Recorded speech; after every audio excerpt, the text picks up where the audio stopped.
Bismillahirrahmanirrahim. Assalamualaikum warahmatullahi wabarakatuh. Apa kabar teman-teman semua?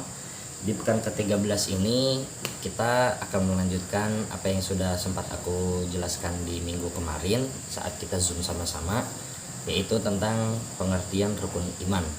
Nah, yang udah aku jelaskan itu adalah pertama beriman kepada Allah, kemudian yang kedua ialah beriman kepada malaikat-malaikat Allah.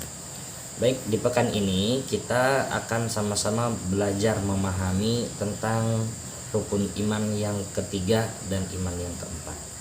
Nah, rukun iman yang ketiga itu adalah beriman kepada kitab-kitab Allah, seperti itu. Nah, yang kita ketahui, kitab-kitab yang telah Allah turunkan kepada masing-masing nabi itu ada 4, ya kan? Yang pertama ialah kitab Taurat yang diturunkan kepada Nabi Musa alaihi salam. Kemudian yang kedua adalah kitab Zabur yang diturunkan kepada Nabi Daud alaihi salam. Kemudian yang ketiga kepada yaitu kitab Injil yang diturunkan kepada Nabi Isa alaihi salam, dan yang terakhir adalah kitab suci Al-Qur'an yang diturunkan kepada Nabi Muhammad sallallahu alaihi wasallam. Nah, baik teman-teman, kitab Taurat itu adalah merupakan kitab yang diturunkan kepada Nabi Musa alaihi salam sebagai petunjuk kepada kaumnya. Jadi masing-masing kitab yang diturunkan kepada masing-masing nabi ini itu merupakan petunjuk agar kaumnya itu tidak menyembah berhala, seperti itu. Jadi agar mereka juga mengesahkan Allah. Jadi agar juga mereka taat akan perintah Allah dan takut apa akibat melanggar apa yang telah dilarang oleh Allah, seperti itu.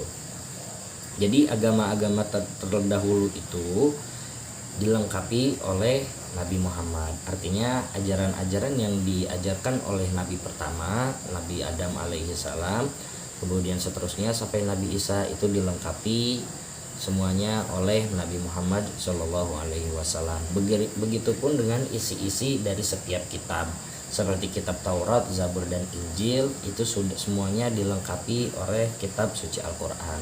Seperti itu. Maka dalam hadis Rasulullah Shallallahu alaihi wasallam bersabda, taraktu fikum amroin intamasaktum bihima lan tadillu abadan. Nah, apa itu? Aku telah meninggalkan 2 buah pusaka. Kalau seandainya kalian berpegang teguh kepada 2 pusaka ini, insya Allah kalian tidak akan pernah tersesat dalam kehidupan kalian. Apa itu? Yaitu adalah Quran, kitab suci kita, dan hadis Rasulullah ataupun ucapan-ucapan Allah ataupun ucapan Rasulullah Shallallahu alaihi wasallam. Seperti itu teman-teman. Nah, kemudian rukun iman yang keempat ialah beriman kepada nabi dan rasul. Jadi perbedaan nabi dan rasul itu sangat signifikan ataupun sangat bisa kita pahami dengan mudah. Apa kalau seandainya nabi itu adalah ketika diperintahkan disampaikan wahyu, ketika mereka mendapatkan wahyu dari Allah itu tidak disampaikan untuk kaumnya, artinya tidak untuk disampaikan kepada kaum-kaum yang mereka pimpin gitu. Nah, ketika kita mendapatkan cerita bahwasannya contoh Nabi Sulaiman memberikan dapat wahyu dari Allah untuk memerintahkannya. Nah, jadi tidak semua wahyu yang diberikan oleh Allah kepada masing-masing nabi itu disampaikan ataupun diperintahkan oleh Allah untuk disampaikan kepada kaumnya. Tapi ada juga wahyu yang diberikan oleh Allah itu disampaikan hanya untuk nabi tersebut aja.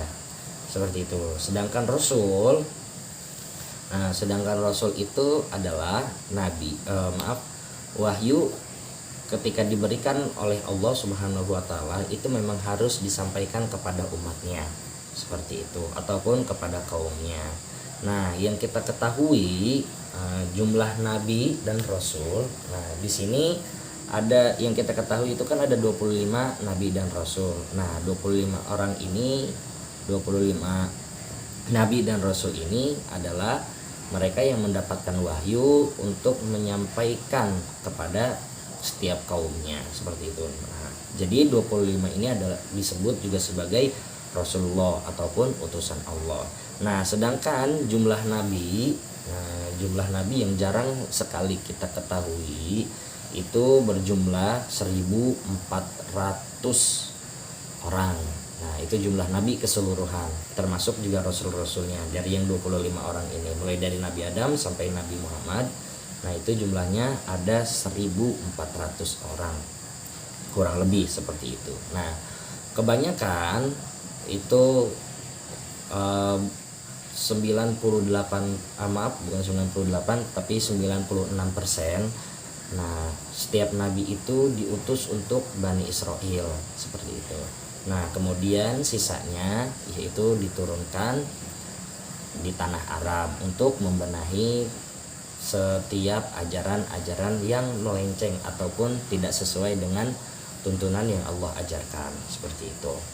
Nah, jadi teman-teman, di sini juga kita bisa pahami bahwasannya, aku ulang lagi, kitab-kitab yang Allah berikan kepada masing-masing nabi itu sebagai petunjuk ataupun sebagai dasar bahwasannya mereka itu harus menuhankan ataupun mengesahkan Allah Subhanahu wa taala. Agama yang diajarkan sebelum datangnya Islam itu disebut dengan tauhid. Artinya pengesaan seperti itu. Nah, kemudian dari nabi-nabi yang kita ketahui itu sebenarnya yang kita ketahui itu cuma 25. Sedangkan di dalam sejarah sebenarnya dari zaman Nabi Adam sampai Nabi Muhammad, jumlah nabi itu ada kurang lebih 1.400 orang seperti itu. Nah, maka kebanyakan nabi yang diutus itu adalah untuk kaum Bani Israel seperti itu, teman-teman. Dan sedangkan nabi yang diturunkan di tanah Arab itu cuma 4 orang seperti itu. Baik, mungkin ini saja yang bisa aku sampaikan. Kurang lebihnya wallahu a'lam bishawab.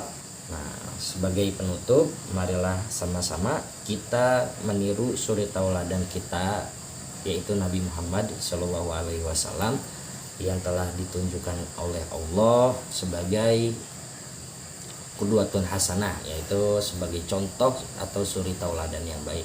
Karena kalau seandainya kehidupan kita mengikuti apa yang dijalankan ataupun apa yang selalu dilakukan oleh Rasul, mulai dari Rasul bangun tidur sampai Rasul tidur lagi, itu insya Allah kita akan selalu sehat walafiat dan selalu terjaga dari segala macam bahaya seperti itu. Billahi taufiq wal hidayah. Wassalamualaikum warahmatullahi wabarakatuh.